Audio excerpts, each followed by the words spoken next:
तो thousand world के पिछले एपिसोड में हमने देखा था कि अगला मैच लिनफी और लिन के बीच में हुआ था, जहां लिनफी ने लिन को हरा दिया था।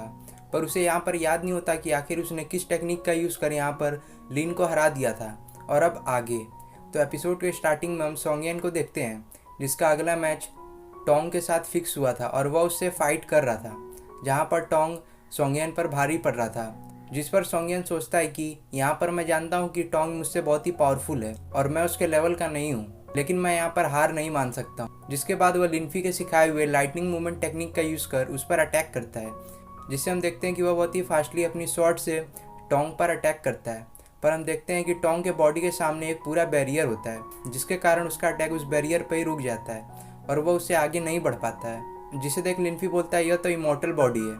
जिसके बाद टोंग उस पर अपनी स्वॉर्ड से अटैक कर उसे पीछे भेज देता है और बहुत ही फास्टली उसके पास जाकर उस पर अटैक कर उसे हवा में उछाल देता है। जिसके साथ ही वो अपना ड्रैगन टेक्निक का यूज़ कर उस पर अटैक करता है, जहाँ हम देखते हैं कि वह ड्रैगन सोंगयेन को हवा में ही पकड़ लेते हैं और एक ड्रैगन सोंगयेन को हिट कर देता है। जिसके बाद टोंग सोंगयेन को जान से मारने के लिए आगे बढ़ता है, पर सही टाइम पर वहाँ वांग लिंगक्विन आ जाते हैं, जो टोंग को हिट कर उसे पीछे भेज देते हैं और वह इस मैच का विनर टोंग को अनाउंस कर देते हैं, क्योंकि यहाँ पर सोंगयेन बेहोश हो चुका था और वो अब नहीं लड़ सकता था। जिसके साथ ही हम लिनफी को देखते हैं, जो तुरंत ही सोंगयेन को वहाँ से नीचे ले आता है। जिसे देख वहाँ पर सोंगटियान आता है और वह सोंगयेन का हाल पूछने लगता है, जिस पर लिनफी कहता है यहाँ पर ये ज़्यादा घायल नहीं है और ये कुछ दिनों में ठीक हो जाएगा। जिसके बाद वहाँ पर टोंग आता है, जिसे देख लिनफी बोलता है तुमने यहाँ पर फाइट के बीच में अपनी थोड़ी सी बॉडी एनर्जी सोंगयेन के डेंटियान में डाल दी थी, जिसके कारण वो काफ़ी वीक हो गया, जिससे सोंगयेन मर भी सकता था और इस बात का किसी को पता भी नहीं चलता। जिस पर टोंग बोलता है तो तुम मेरा क्या बिगाड़ लोगे।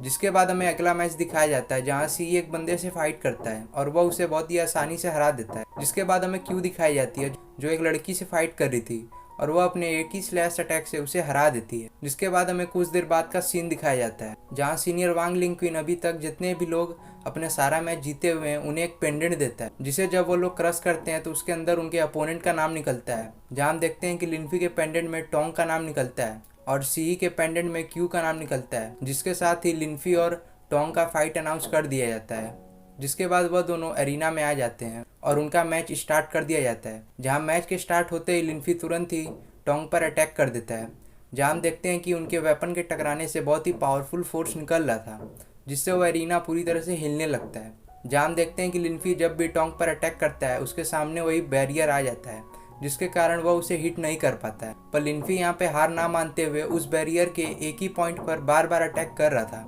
जिसके साथ ही हम देखते हैं कि टोंग अपने आइस पावर का यूज़ कर लिनफी को फ्रीज कर देता है,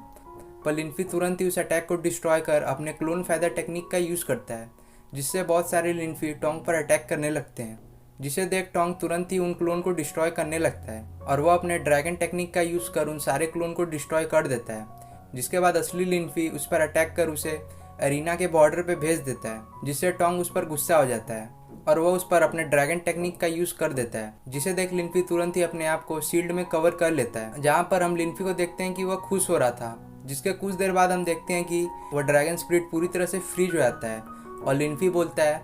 मैंने भी तुम्हारे डेंटियान में अपनी एनर्जी डाल दी और वह उसके बैरियर पर अटैक करता है। जहाँ हम इस बार देखते हैं कि बार बार एक ही पॉइंट पर अटैक करने के कारण वह बैरियर कमज़ोर हो जाता है, जिसका फ़ायदा उठाते हुए लिनफी उसी पॉइंट पर बहुत ही पावरफुल अटैक करता है, जिससे वह बैरियर डिस्ट्रॉय हो जाता है और लिनफी की स्वॉर्ड टोंग के बॉडी के आर पार हो जाती है, जिससे वह घायल होकर ज़मीन पर घुटनों के बल बैठ जाता है। लेकिन वह फिर से उठने की कोशिश करता है, जिसे देख लिनफी तुरंत ही उस पर अटैक कर उसे पीछे भेज देता है, जिससे वह वो लड़ने के काबिल नहीं था। जिसके बाद वांग लिंगक्विन इस मैच का विनर लिनफी को अनाउंस कर देते हैं। जिसके बाद टोंग के मास्टर तुरंत ही टोंग को संभालने लगते हैं और वह लिनफी पर काफ़ी गुस्सा हो रहे थे। इसके साथ ही वह लिनफी पर पीछे से उस पर अटैक कर देते हैं, लेकिन लिनफी ने उस अटैक को देख लिया था। लेकिन जैसे ही उस अटैक को काउंटर करता, उसके मास्टर उस अटैक को अपने पावर से डिस्ट्रॉय कर देते हैं। जिस पर टोंग के मास्टर कहते हैं लुओ मेरे सामने से हट जाओ, आज मैं इसे छोड़ूंगा नहीं। जिस पर मास्टर लुओ बोलते हैं कि तुम्हारी इतनी हिम्मत कि तुम मुझे लुओ बुलाओ, जब तक मैं इस सेक्ट में हूँ तब तक तुम मुझे सीनियर लुओ ही कहो। और वह यहाँ पर काफ़ी गुस्सा होने लगते हैं। जिसके बाद मास्टर लुओ के बॉडी से ब्लैक और वायलेट कलर का ऑरा निकलने लगता है, जो काफ़ी स्ट्रॉन्ग था। जिसके बाद मास्टर लुओ बोलते हैं कि कई सौ सालों से मेरे बॉडी के अंदर एक बीस्ट सील है, पर मैंने उस बीस्ट को कभी भी बाहर निकालना नहीं चाहा। भले ही तुम लोगों ने मेरे युआंग हैंग पीक के डिसिपल को बुली किया और उन्हें भला बुरा कहा, पर यहाँ पर मैंने कभी नहीं चाहा कि मैं इस बीस्ट को बाहर निकालूं, लेकिन आज तुमने हद कर दी। जिसके बाद हम देखते हैं कि वहाँ पर सेक्ट मास्टर और बाकी एल्डर आते हैं, जहाँ सेक्ट मास्टर मास्टर लुओ को समझाते हैं कि ऐसा आप मत कीजिए, अगर आपने उस बीस्ट को अपने बॉडी से बाहर निकाला तो वह बीस्ट इस सेक्ट को डिस्ट्रॉय कर देगा। जिसके बाद मास्टर लुओ टोंग के मास्टर की तरफ बढ़ने लगते हैं, जिसे देख टोंग के मास्टर उनसे माफ़ी मांगते हैं और वो कहते हैं कि यहाँ पर मेरी गलती है कि मैंने लिनफी पर पीछे से अटैक किया और आप मुझे माफ़ कर दीजिए सीनियर लुओ। जिस पर वो सेक्ट के बाकी एल्डर भी उन्हें शांत करने लगते हैं, जिस पर मास्टर लुओ शांत हो जाते हैं और वह उस बीस्ट को अपने बॉडी में वापस से सील कर देते हैं। जिसके बाद मास्टर लुओ लिनफी को लेकर उस अरीना से अपने घर की तरफ चले जाते हैं, जहाँ जब वो अपने घर पहुँच जाते हैं तो वह लिनफी से पूछते हैं कि हमारे पीछे तो अब कोई नहीं आ रहा है, जिस पर लिनफी कहता है नहीं। जिसके बाद हम देखते हैं कि उनकी तबीयत खराब होने लगती है और उनके मुंह से ब्लड बाहर आने लगता है, जिस पर वो लिनफी को बोलते हैं जाओ अंदर से एक युआंग हैंग पिल ले आओ। जिस पर लिनफी तुरंत ही दौड़कर उस पिल को लेने के लिए जाता है और वह उस पिल को लाकर मास्टर लुओ को देता है, जिसे जब वो खाते हैं तो उनकी तबीयत ठीक हो जाती है और वह बोलते हैं कि मैं यहाँ पर जानता हूँ कि तुम्हारा फाइनल मैच क्यू से ही होना है, और यहाँ पर मैं बता दूँ कि क्यू एक फेरी की रीइंकारनेशन है और वह तुमसे बहुत ही पावरफुल है, तो क्या तुम उसे यहाँ पर हरा पाओगे। जिस पर लिनफी बोलता है मैं अपनी पूरी ट्राई करूँगा मास्टर। जिस पर मास्टर लुओ बोलते हैं यहाँ पर मैं जानता हूँ कि क्यू बहुत ही पावरफुल है, लेकिन तुम्हारे पास बहुत ही मिस्टीरियस शॉट टेक्निक है जो तुम उस पर यूज़ कर हरा सकते हो और मुझे तुम पे पूरा विश्वास है। जिसके साथ ही हम क्यू और सी की फाइट देखते हैं, जहाँ सी काफ़ी घायल हो गया था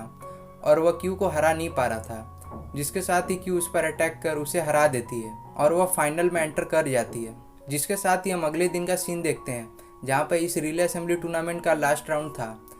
जहाँ पर क्यू एरिना में आती है और थोड़ी देर बाद लिनफी भी वहाँ पर आता है। जिसके बाद वह दोनों आमने सामने आ जाते हैं और इस रिले असेंबली टूर्नामेंट का फाइनल राउंड को स्टार्ट कर दिया जाता है, जहाँ हम देखते हैं कि मैच स्टार्ट होते ही लिनफी तुरंत ही क्यू पर अटैक करने चला जाता है, जिसे देख क्यू उस पर बहुत सारे स्लैश अटैक करती है,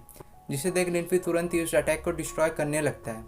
पर उसका अटैक यहाँ पर काफ़ी फास्ट था और वह बहुत सारे स्लैश अटैक उस पर कर देती है, जिसे देख लिनफी बहुत ही फास्टली उस अटैक को डिस्ट्रॉय कर उस पर अटैक करता है, जिसे देख कि उसके अटैक को डॉज कर उस पर पीछे से अटैक करती है। पर लिनफी ने उस अटैक को देख लिया था और वो उस अटैक को काउंटर कर क्यू को पीछे भेज देता है।